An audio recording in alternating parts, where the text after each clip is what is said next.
Hey guys, what we're gonna do is look at the Quran, and we're gonna look from a Mashaf Tajweed.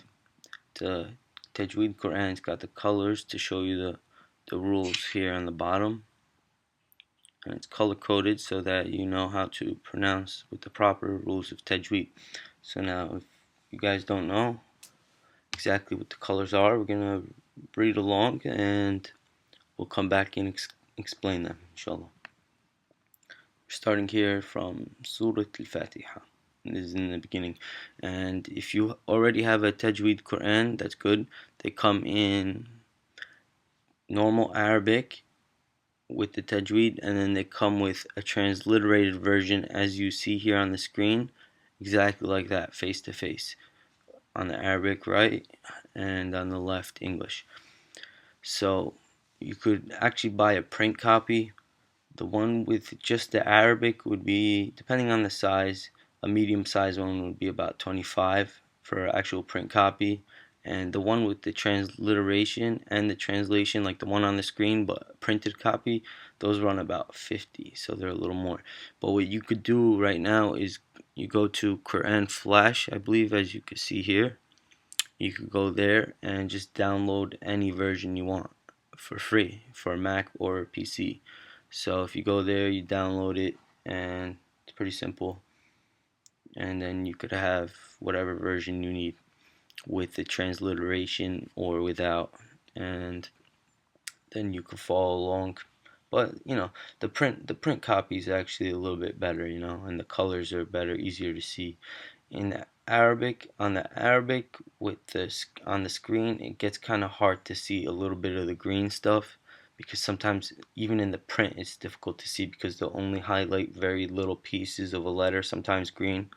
So it gets kind of difficult to see sometimes. So the print copy is actually a little bit better. But now when you're working with the English, it's pretty easy to see because the letters are pretty big, and the colors are more obvious. So with the English, it's more doable. But I don't know. There seems to be a little bit of like mistakes when they scan the pages. You can see here, this whole thing here looks like there was a wrinkle in the page. And I mean, you could still make it out, but you would maybe want to look back on the right. And if you can't read Arabic, that might mess you up a little. There's a wrinkle on this page, and but it's not that great. But I guess you know, for free, it's just a couple pages maybe that were wrinkled. I haven't gone through the whole thing to tell you, but the rest looks pretty good. And you know, for a free resource, it's great. So, okay, we're gonna start off with Al-Fatiha, and then we'll go back and look at the rules that apply. أعوذ بالله من الشيطان الرجيم. بسم الله الرحمن الرحيم. الحمد لله رب العالمين. الرحمن الرحيم. مالك يوم الدين. إياك نعبد وإياك نستعين. اهدنا الصراط المستقيم. صراط الذين أنعمت عليهم غير المغضوب عليهم ولا الضالين.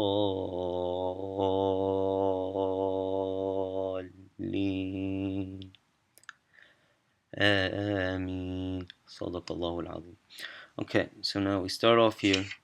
If you want to follow along in English or Arabic, you got Bismillahir Rahmanir Rahim. As you notice, the R's are blue. That means they are a thick letter. Ra. The letter is called Ra.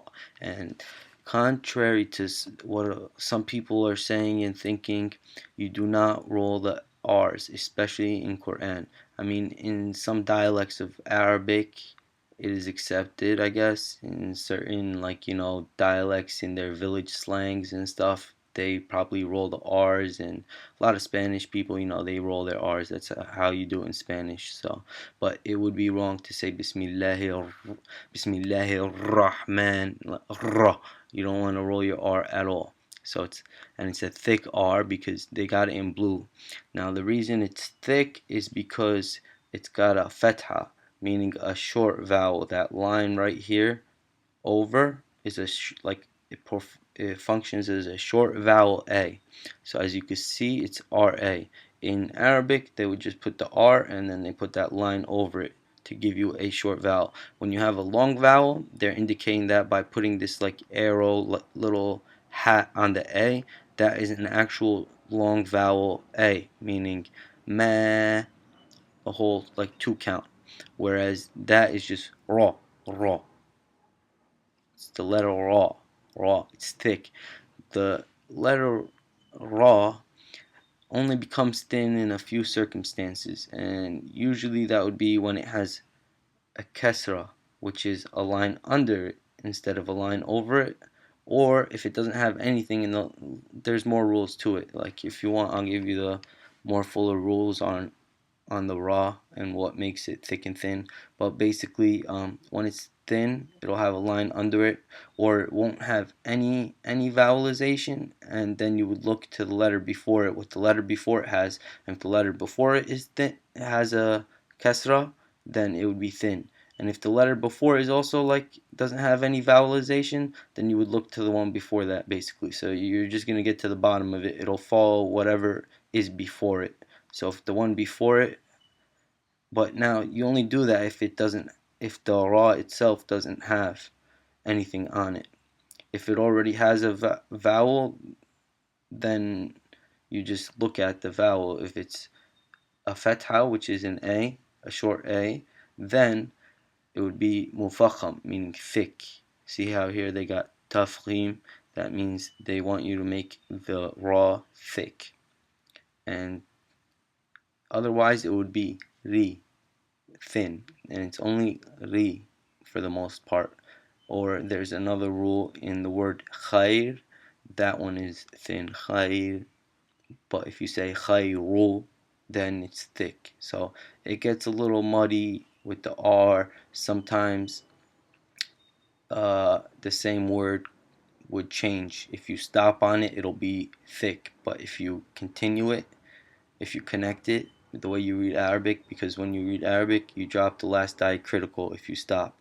So sometimes you stop on a ra, and that causes it to become thick because you're ignoring the mark that was on it, and you look to the letter before it. The letter before it got a fatha, then it becomes thick, But then when you connect and you notice the ra might have a kasra, that makes it ri. So then the same word could be different whether you connect or stop. So it has more rules. There's more rules to it, but for the basic part, if we're just gonna follow along here, you'll be all right. Just looking at the colors, and you'll know to do thick when you get here. So it's Bismillahir Rahmanir Rahim. So this is in the name of Allah, the most merciful and beneficent, or most gracious, most merciful. Many different translations exactly. So you'll notice here you got the long vowel. These L's are the only time that L is really thick anyway, because usually the L in Arabic is called lam, and it produces a la, la, a thin L sound. La, la, la.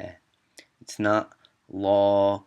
The only time the L is thick in the Quran is when you say the name of Allah, and that would be Allah, law, thick L. Any other word, it's la.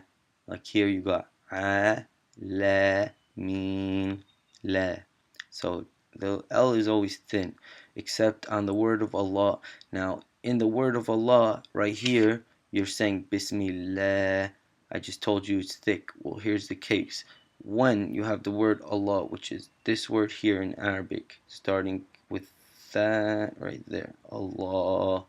Okay, with this word Allah, when you look at the letter before it. If the letter before it has a kasra, as here, then it becomes la instead of Allah. So it's Bismillah. It still means the same thing. It's just the way the Arabic is.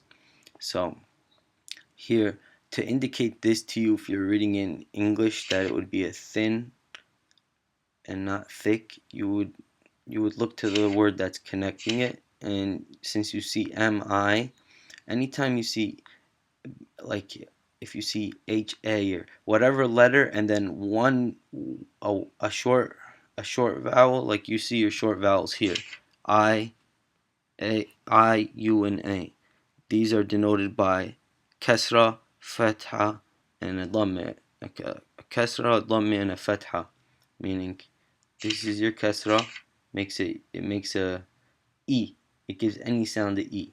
So if you got like a M sound, a meme, you get ma, mi, and mu, depending on the mark you put on it. Over gives you a for any letter. Under gives you E for any letter. And then one of these, like little loopy things, gives you the U. So you get mu. So that's pretty much how you read. So when you only see a letter and then a short vowel after that, it's just bis, b, right? B, bis, and then me. Since me is right before Allah here, you would know to make it thin. Bismi, got a kasra on the m, on the meme. So Bismillahirrahmanirrahim.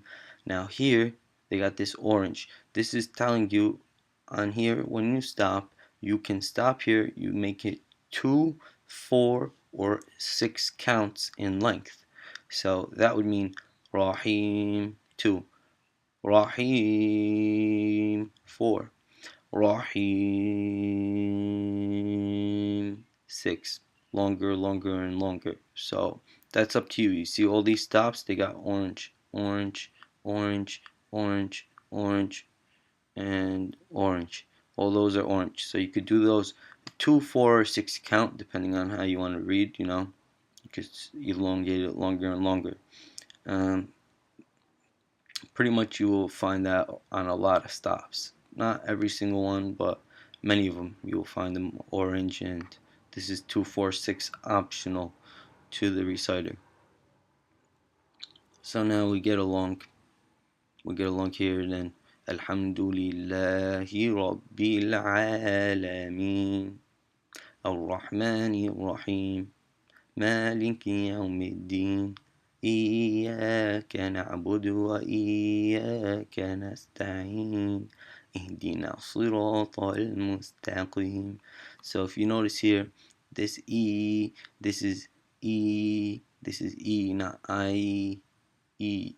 Okay, every time you see that, it's going to be E, إياك نعبد وإياك نستعين. E. Again here, اهدنا الصراط المستقيم صراط الذين أنعمت عليهم غير المغضوب عليهم ولا الضالين. Now, the reason here that you have this is actually, if you cannot tell, this is not even red. You got a few different colors. You got orange, and then you got like a darker orange, and then you got this red. It's supposed to be like more browny, but it's supposed to be like a brownish red, but you can't really tell here. It kind of just looks red.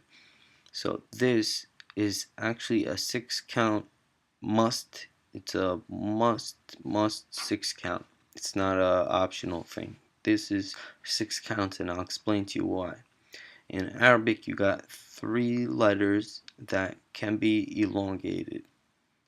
That is and there's conditions. This doesn't apply to every time you see the 3 letters. I'll explain the conditions after. Now these 3 letters are right here. your long vowels. Okay, your ya, your wow, and your alif.